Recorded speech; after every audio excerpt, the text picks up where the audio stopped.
After almost 2 years away, we are back out at Rio Bravo Motocross Park. A lot has changed. There was a hurricane recently, so the track's a bit different, but let's go check it out. I'll let you know what to expect of Rio Bravo in Houston, Texas.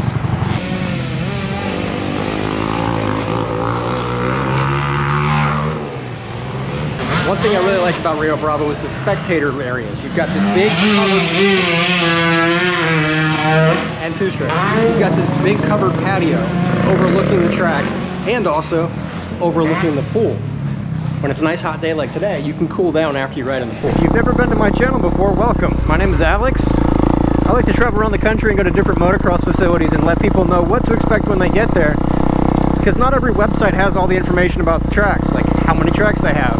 If they have a bathroom, if they have porta potties, what kind of cash do they accept or credit card, that kind of stuff. So I'm here to help you figure that kind of stuff out and make sure you have a good time when you come out to the track, as well as I do other things like bike reviews and how-to content, mechanic work, stuff like that. Rio Bravo is based in Houston, Texas, within the city limits. They have 3 different tracks on the property. They have a kids track, they have a night track, which is right here, and they have a main track. Rio Bravo has a very long history with motocross in the US. It's one of the oldest tracks in the country from what I've been told. I don't know how accurate that is, but they've been here since the 60s, I believe. Unique to them, they have this massive pavilion. They've got bathrooms for men and women, but unique to them, they have a pool back here as well. Especially here in Texas where it gets nice and hot, you can go cool off in there afterwards. They do request that you take your gear off before you go ride, or before you jump in the pool though.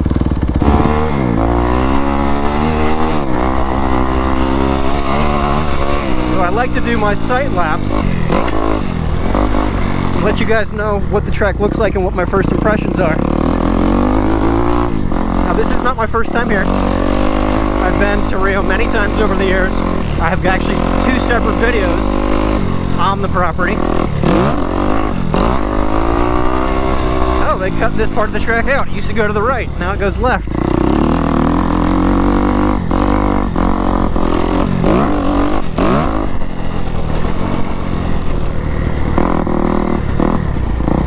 I am not a fast rider by any means, so don't judge me. And plus, like I said, this is my sight lap.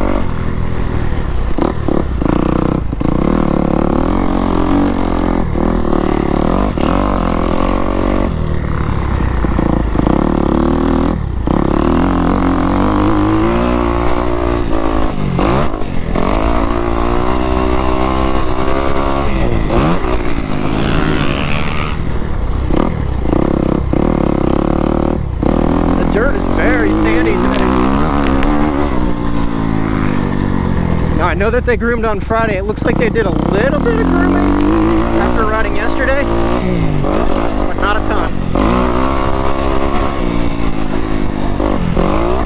As you can see, most of the jumps are like scooped out tabletops, which is good, confidence inspiring. You can roll everything, or you can fly the big jumps if you want. I love the bowl turns. There's a lot of bowl turns on this track. Wow, it is really sandy. I don't remember it being this sandy. It's a good thing I have new tires.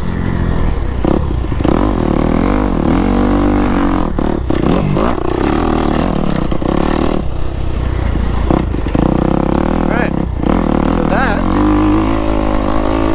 is a lap of the main track. So as I mentioned when riding, the dirt is a bit sandier than usual.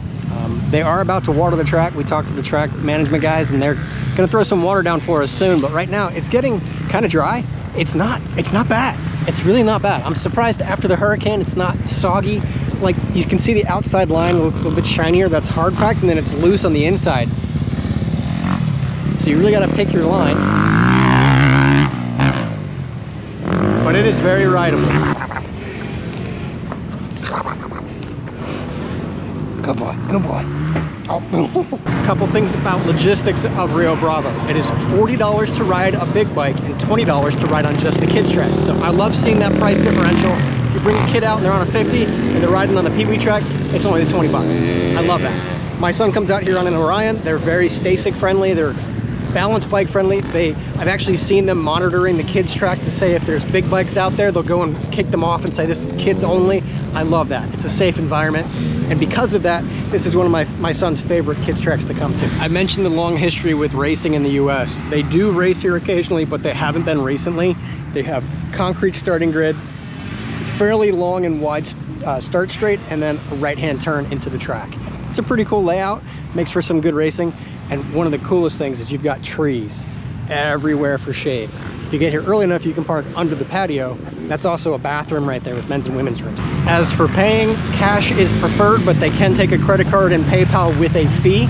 They require a regular waiver to be signed once a year. You can download it on their website. I'll put that link below for the website. That way you don't have to fill it out when you get here. There is a small set of starting gates on the night track. They do PB races out here. They do pit bike racing, but they've got lights. So they will run the lights sometimes, especially during the summer. They used to do like Tuesday night riding where they would allow people to come out after it started to cool down. And that's awesome. I love coming out here when it's nighttime. I'm not a huge fan of riding in the night because my eyes don't work as well anymore, but it makes for a good time.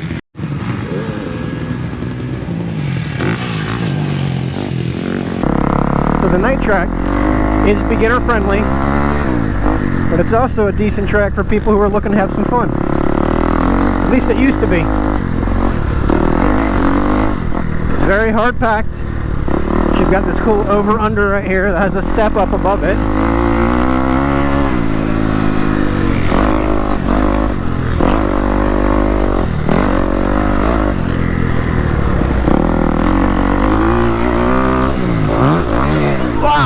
That was not a step up before. I should have taken a side lap.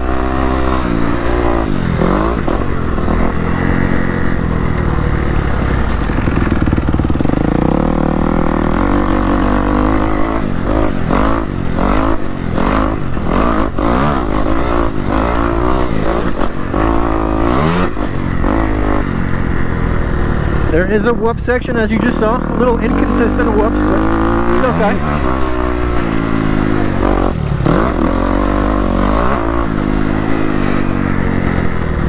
A little bit of a one-line track in some places.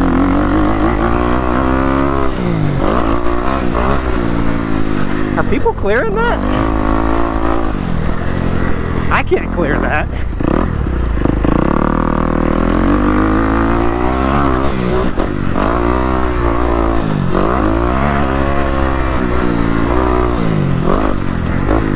All right, that's a lap. I want Tyler to get ahead of me. Go, go, go.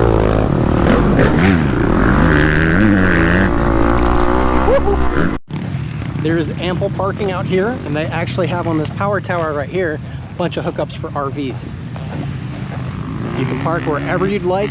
You can park down in the shade, you can park in front of the starting gate, you can park under the pavilion, you can park alongside the night track, you can park over by the kids track. There's also parking in the woods back there, so there's all kinds of places to park. There is also a trail system in the woods of single track trails. Those are currently closed after the hurricane, so check their social media. They post on there weekly to say when they're open, what their hours are, and which tracks are open and prepped. So I'll link their social media below. Follow them and make sure you're staying up to date with what's going on out here.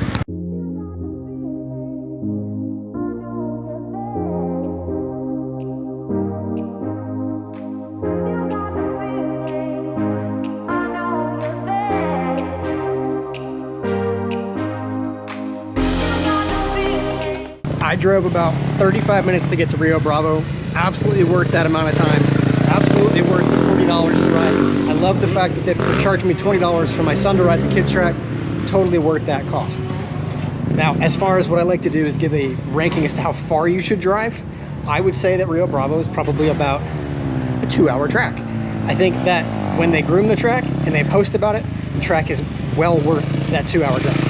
If it's a dry track, if it's ungroomed, they will let you know in the social media, but at that point, it's probably an hour to an hour and a half track. 2 tracks, kids track, pool, it's fun. Bring the family, come hang out, have a good time. As always, stay safe out there, have fun, and I'll see you at the next track.